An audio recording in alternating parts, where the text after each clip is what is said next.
Okay, guys, today's lesson is going to be on conservation of momentum, and specifically what scenarios, or learning about which scenarios involve conservation of momentum.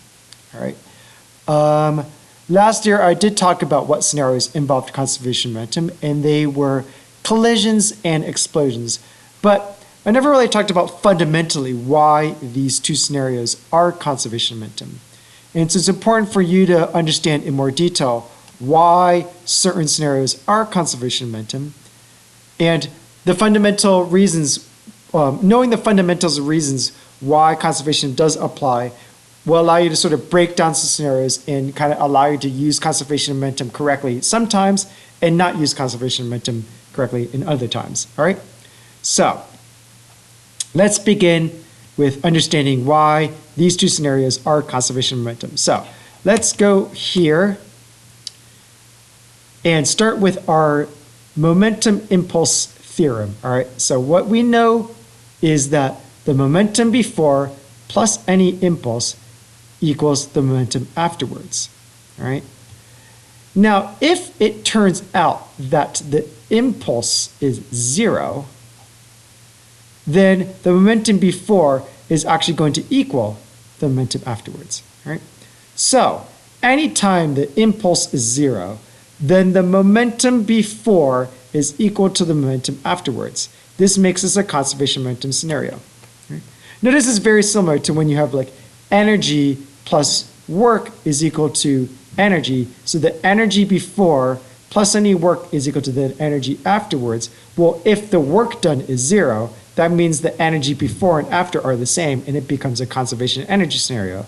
So those would be, objects rolling down hills without friction, or pendulums. Those are all energy conservation scenarios. So if we can identify scenarios where the impulse is zero, then those would be conservation of momentum scenarios. Okay, so let's sort of see this. So here we have the momentum impulse scenario, and I told you that collisions are conservation energy scenarios. Now, let's understand why.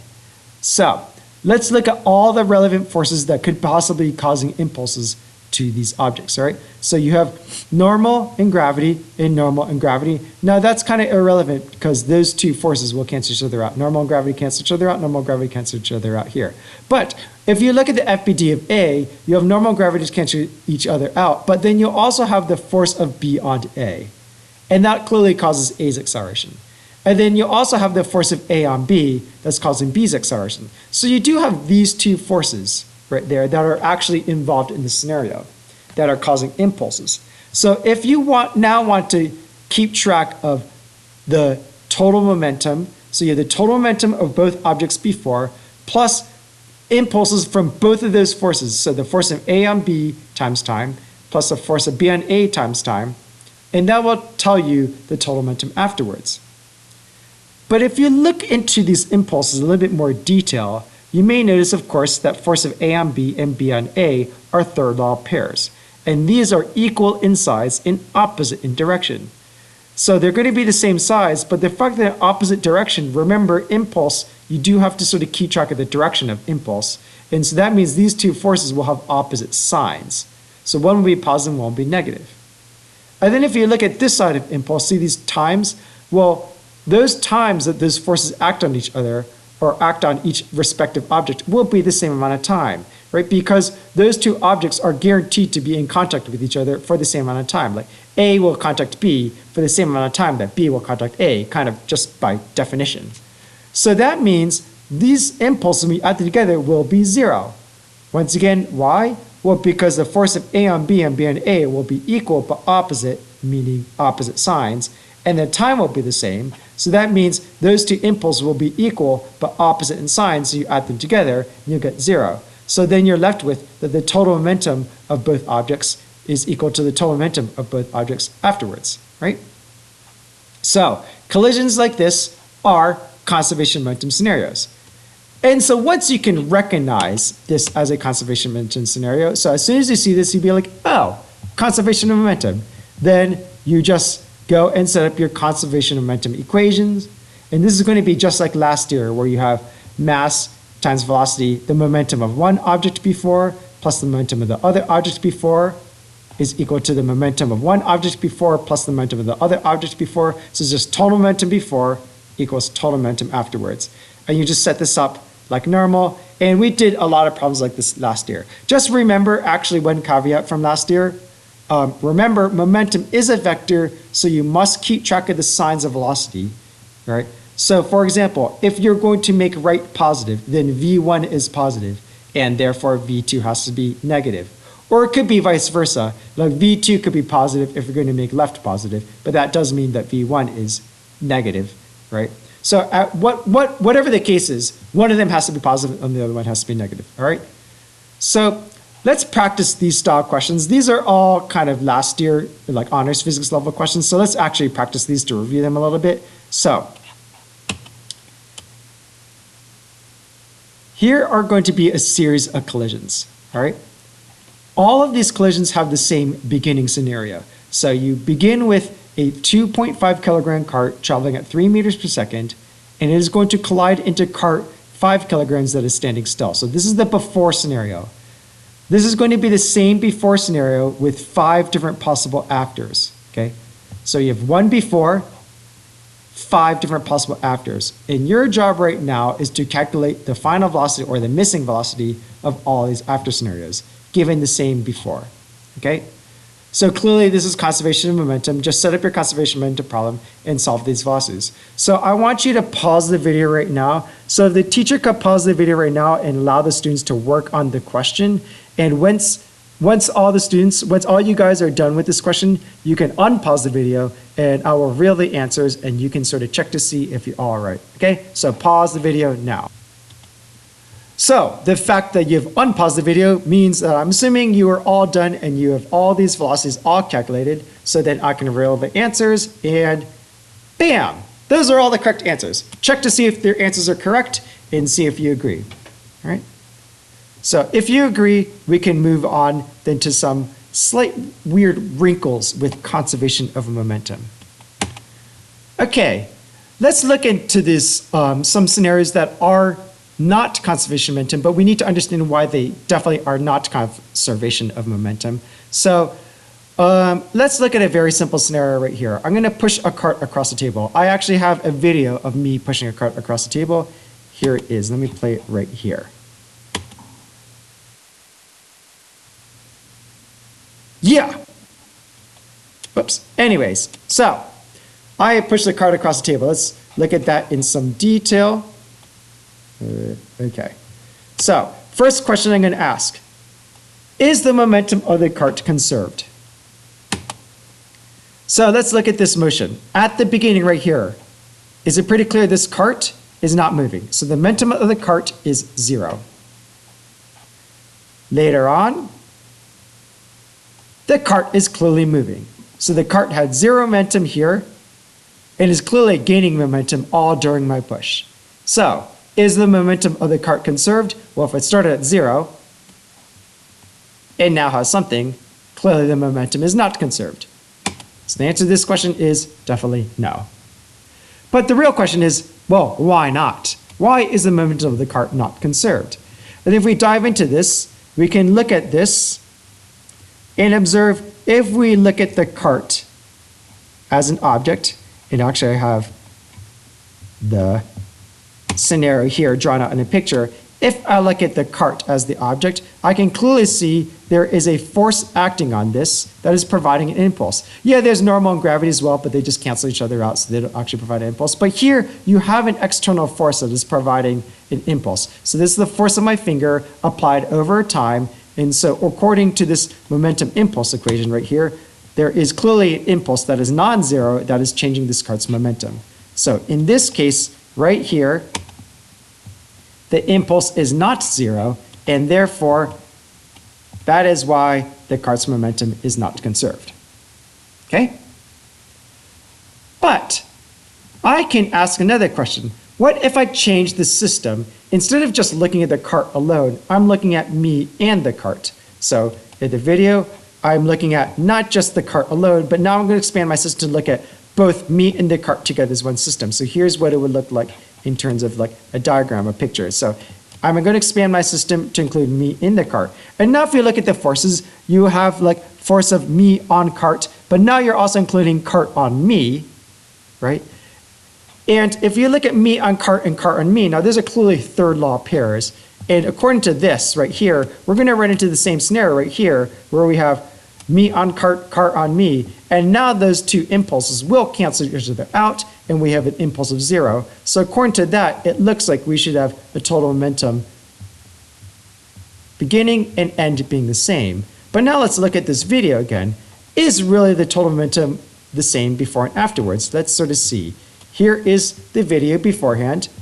Me and cart, we are both stopped. The total momentum is 0. Later on,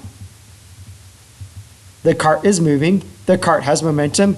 I am not moving, however. So I have 0 momentum. Cart does have momentum. So if we look at the totals, here the total momentum is going to be 0 plus 0. Later on, the total momentum is now going to be 0 plus something. So clearly, when you look at this question, is the total momentum of the cart and me system conserved? Well, it started at 0 and now is something. So this total momentum is not conserved. And now the question is why not? And this is a little bit more tricky because why not? If you look at this force of me on cart and cart on me, well, those two impulses should cancel out, right? But now if you look in more detail then, you might notice there is some additional force acting on the system, and that is actually here. The force of friction, or the ground on me, is acting as an additional outside impulse that is now actually being added here. So it's not just these two impulses right here that cancel each other out. There's another impulse, namely floor on me, that is actually changing the total momentum. So there is an external force here that is adding an impulse to the system that is changing the system's momentum. So that explains why the total momentum of the cart and me is not conserved. Now you can imagine a scenario where if I got rid of friction between me and the ground, by wearing rollerblades or something like that, as I'm, kind of likely to do, and that gets rid of friction between me and the ground, and now then the only forces are me on the cart, and the total momentum would be conserved. But that would mean then what would actually the scenario look like? Okay, total momentum being 0, and then I push on this cart giving it forward momentum to the right, but then to preserve 0 momentum, I would necessarily roll backwards to the left as a result. And so that's how conservation momentum would look like in that scenario.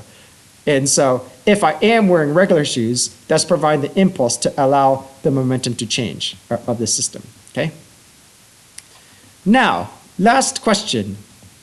Is there some system I can choose in which the total momentum is conserved?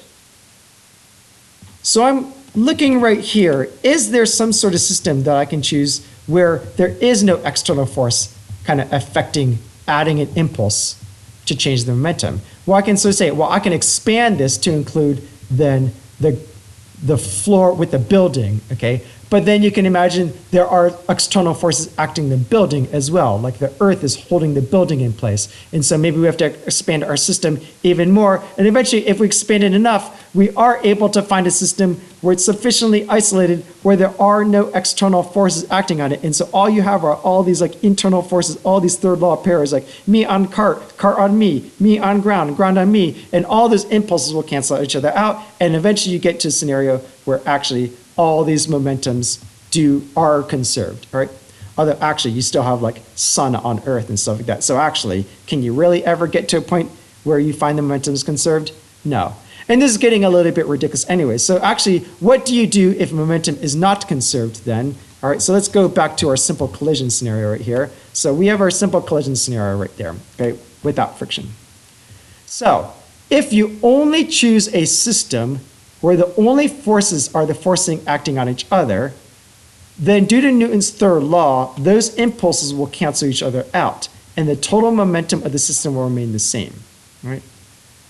But you can still look at that same system or same scenario where you have two carts colliding, and if you choose a different system, say if you only choose to look at cart A alone, right?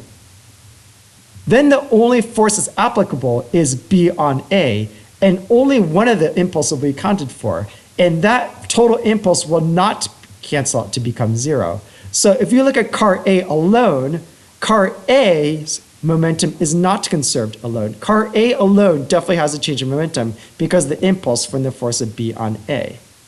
Or if you were to look at car B alone during this collision, car B's momentum is not conserved because car B does have an impulse from car A acting on it. Right? So let's look at this numerically in some, like as another example. So let's look at this collision right here, okay? So, standard collision problem.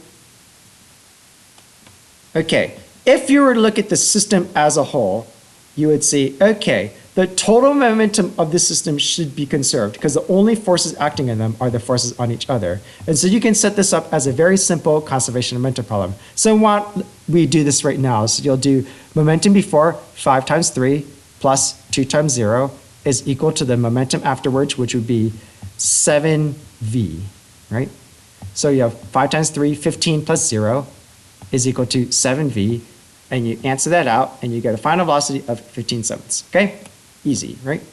So that is looking at the system as a whole where you know momentum is conserved. However, if you were to take the same scenario and look at one object alone, okay, well, you know if you look at them both together, momentum is conserved, and that's how you get the speed of 15/7 here.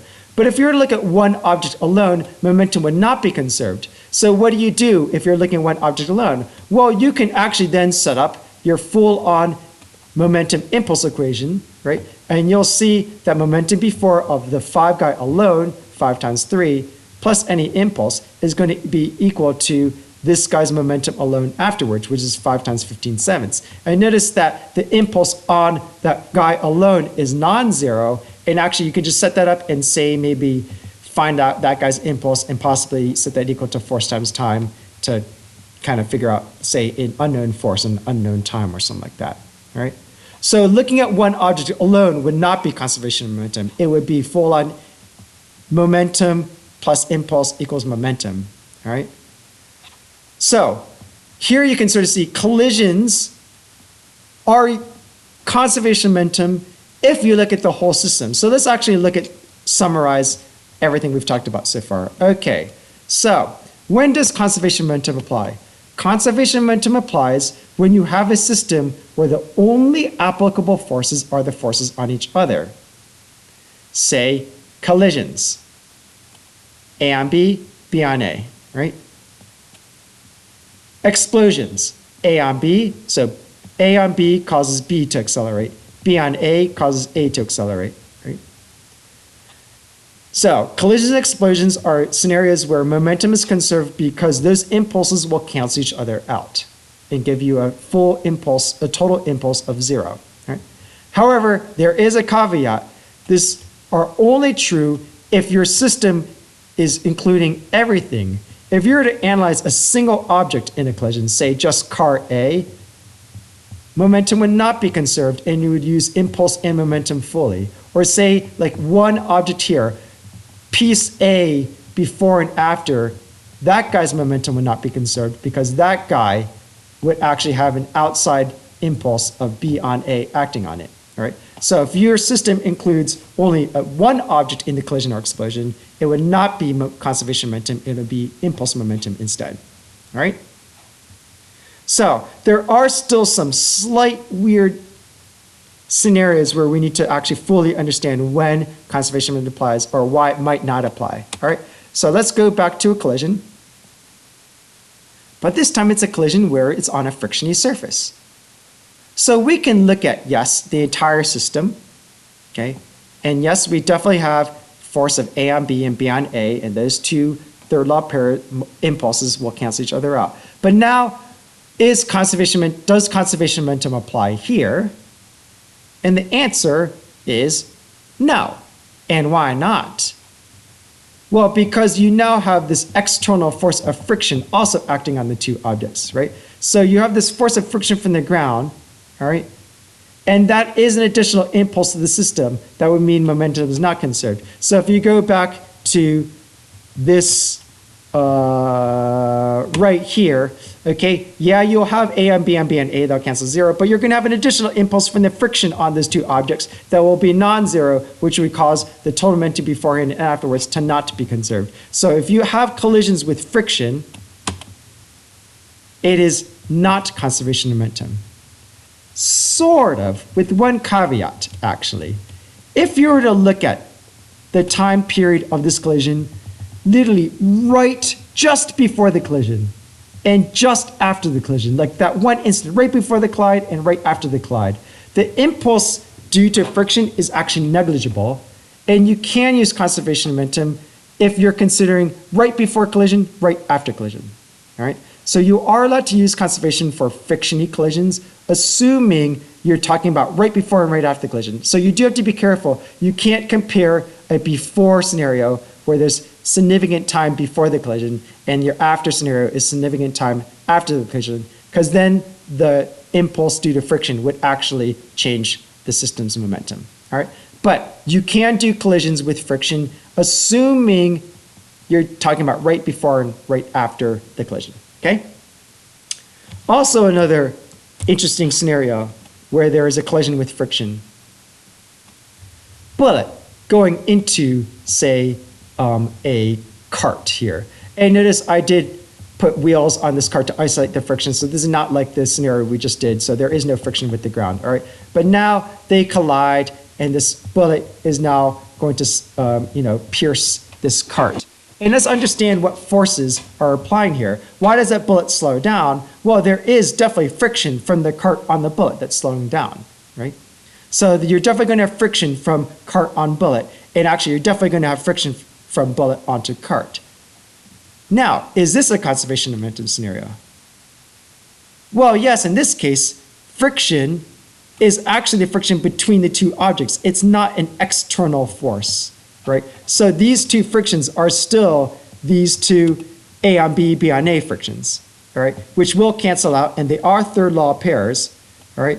So right here, you will see the friction between the two objects in this case are third law pairs, and thus will cancel, and thus this is still a conservation momentum scenario. And you can sort of see, when you analyze the system as a whole, yes, there are no external forces, external impulses affecting these guys' momentums, right? It's just the friction between the two objects. So this is definitely a conservation of momentum scenario. All right, so to summarize, when does conservation momentum apply? It is once again when you have a system and the only forces are the forces acting on each other, all right? If you have any external forces, then you actually have to set up your full impulse momentum equation and have total momentum plus impulse is equal to total momentum afterwards, okay? All right, so that finishes today's lesson. Thanks.